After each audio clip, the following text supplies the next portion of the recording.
Aloha and welcome to the Joy of Crafting Show, brought to you by Ben Franklin Crafts. And you know, we're getting ready for the holidays. It's the perfect time to start thinking out personalized gifts that you might want to do, or just different things. So Jenny is going to show us a great technique that you can use now and all through the year for different projects, right? That's right. Yeah. what exactly do you call it? Well, a transfer of some sort. Okay. So like an image transfer, because I see some samples here. Exactly.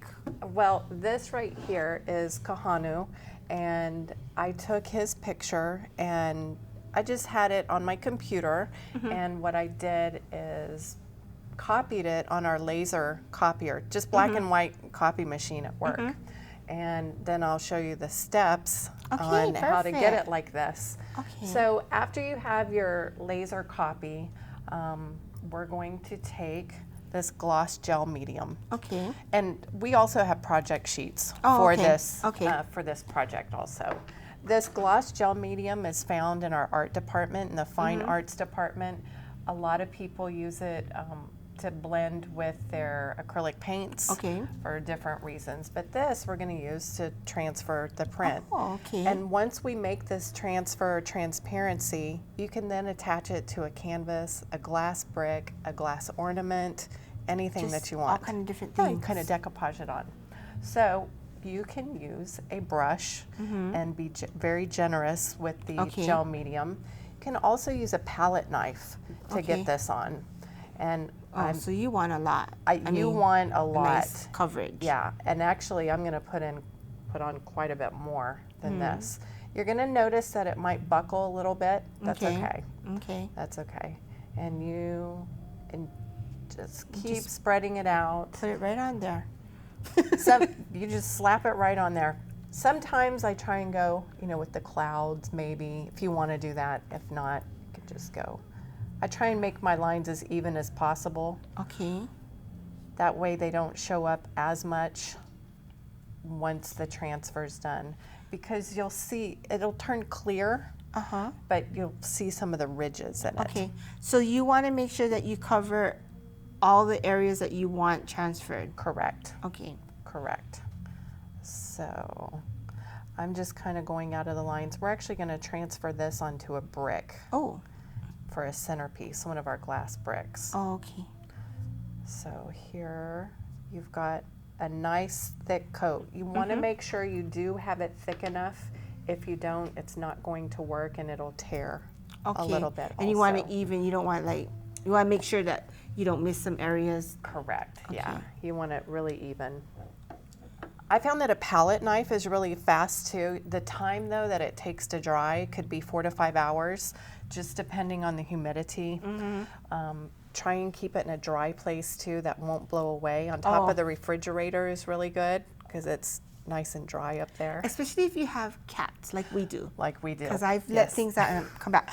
There's cat fur. And on top of the refrigerator, I put magnets down. Oh, to help. To help hold it down so it dries. Okay, once this is dry, it's not going to be cloudy anymore. Okay. Okay.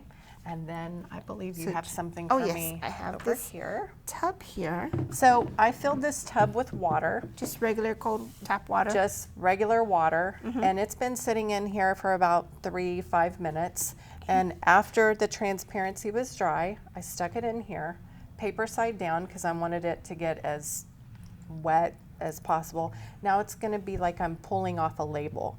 I'll take my finger and I'm just going to start rolling. And what's happening is you can start to see the image. Oh, yeah. So the ink from the laser printer has stuck to the gel medium, and we're making a transparency. Okay? Oh. So, we're so ready. Okay. So you got rid of a lot of the paper. I got rid of most of the paper, and you really want to get all that paper off there because you want to have this nice transparency image. Okay. Then Joy, if you can take the tub, thank you. And I'm just going to lightly blot it. Sometimes you'll notice that the picture may turn out a little foggy after it's been in the water. Don't worry, it's going to dry and remain clear. So I'm just patting it. Once it is completely dry, you can take the image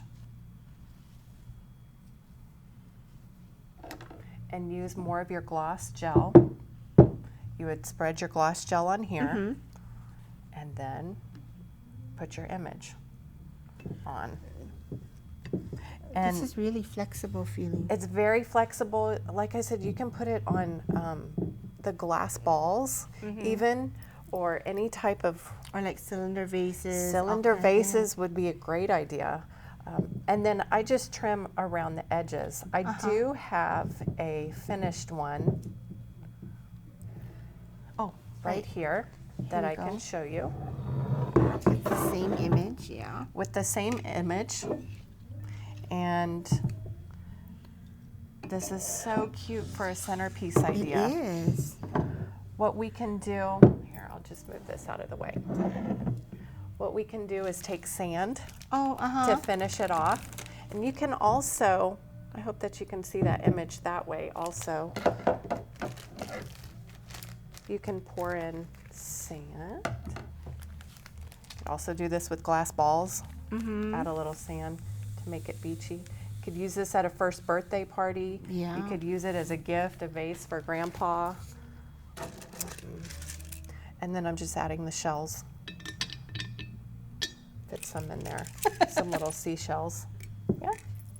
Kind of go with that. Oops. I guess you could also put in lights as long as it doesn't get too hot.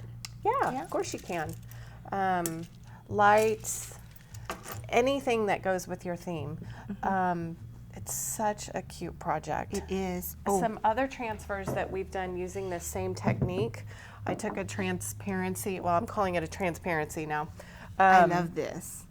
And I took Noelle and Brent's engagement picture, and what I did, I made the transparency, and then I decoupaged it on here with the gel medium. I just took a little bit of color, little acrylic paint, really watered it down and brushed it through here, and now this becomes their sign-in board for all their guests. Yeah, it's great. So this is a great piece that you can have for your house forever. Graduation time, it would be great. Oh, that would be great, yeah. So yeah, a lot of different occasions are just to have. Right. I also did Brent and Noelle's, one of their engagement pictures on another glass brick. This one, though, you need to learn from what I did. Okay. I left a little bit too much of the paper still in the background. Oh, okay. And so their picture isn't coming across quite as well. So you need to make sure when you're doing this process that you get as much of that paper off the back when it's in the water. But still, it turned out pretty neat. It is. For different uses. Another thing that I did with Kahanu's picture, on this one, the black and white transparency that we had, I took, after it was dry on the back, I took some of our chalks. Oh, and then? And tinted the back where the paper was. It just picked up a little bit of that color. And then just decoupaged it down, and it makes it look really old. That's really classic. Little blue in there. Yeah. And then with a nice frame, I think that would be a really nice gift. So. Great ideas. Thank and you. all with that little bottle there. Yeah. you can probably get quite a few projects out of it. A lot of projects out of here, probably at least 15. Yeah. Wow. Great idea. Thanks for sharing. Thank you. Yeah. I know a lot of people were like, probably are thinking like, oh, thinking of all the different pictures that they have that they could do this with. The main thing is make sure you do copy it with a laser copier. That's going to be your best bet. Okay, perfect. Thank you. You're welcome. Well, we're going to take a short break and we'll be right back.